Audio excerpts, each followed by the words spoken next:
his mentality is the mentality of a champion, and there's something you can't really teach no one. They just have to have it. Yeah. I mean, it doesn't take much to push Cody. He pushes himself, but everybody like needs that once in a while, that little push, that little edge to get to that point where you're like, you've got to train past that fatigue. He'll be a legend. He'll be a team legend when he wins this next one, because nobody's won 2. Nobody will ever win 3 other than him.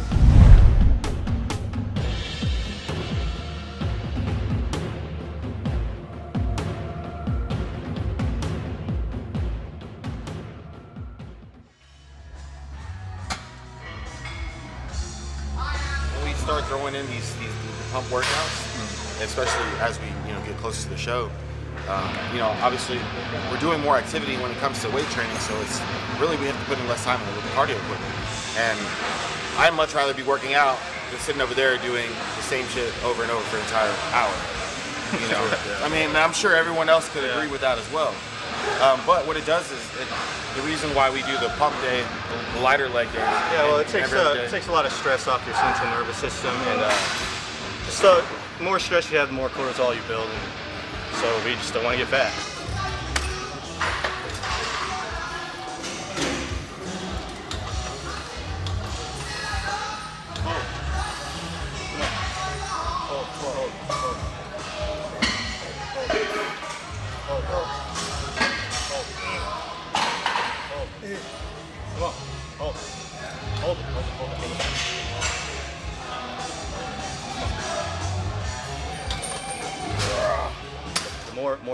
The heavy workload causes more stress on your hormones, so you stress your muscle fibers out more, and then the more volume into your workouts when we do a pump day, it's just better for you.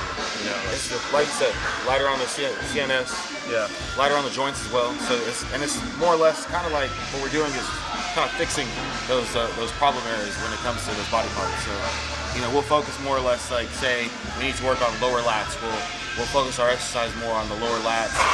Instead of doing upper back, rhomboid area, mid trap with legs. Cody's had really dominant quads, so it's like whenever we do our pump day, we focus a lot with the hamstrings and glute tie-in. Even though they do come in and he has some decent sized glutes, it's just we want to be able to keep filling that out and rounding it out. And we're able to focus on it a lot more as opposed to sitting there just beating and crushing your legs up like we would normally do on a regular leg day. It's like etching in detail. Absolutely. Pretty much. And then another thing I'd like to pretty much point out as well is like whenever you do go heavy, and you're really giving it your all, like you're almost more mentally fatigued, towards the end of that workout as opposed to when we do the pump day, it's like you're not really pushing to that limit, so you don't get that kind of feel. So it's like, if you keep going over and over, that's where you begin to overtrain, is when you start pushing too much, too hard for too long.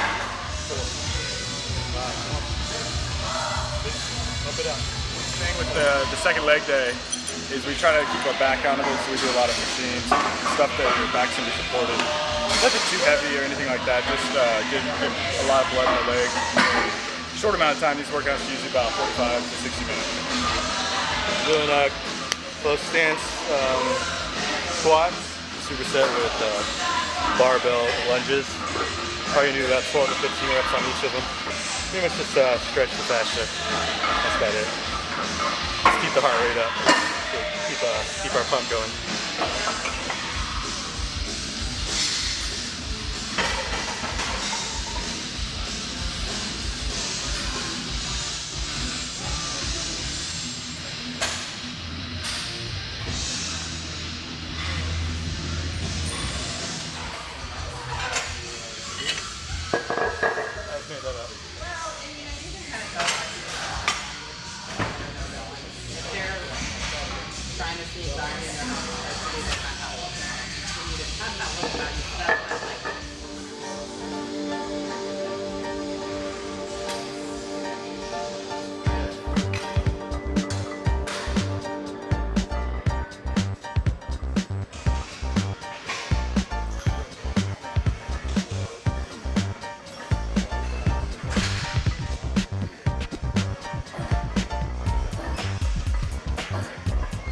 I wouldn't call it a rest day because you're still putting in work, and you just, like, I more or less, it's like you know, that mind to muscle connection always remains, but it's like that's something that you really focus on that pump day, because you're not, instead of going say 80%, you know, load, it's more like 60%, but with just real fluid movement, just making sure you know, contract everything as hard as possible and really just get some blood into the muscle, you know. Even Jeffrey, like 320, he said it's too much. Warren is a freak. He's like, I do 2 squats. You see his every week. His body doesn't. I just.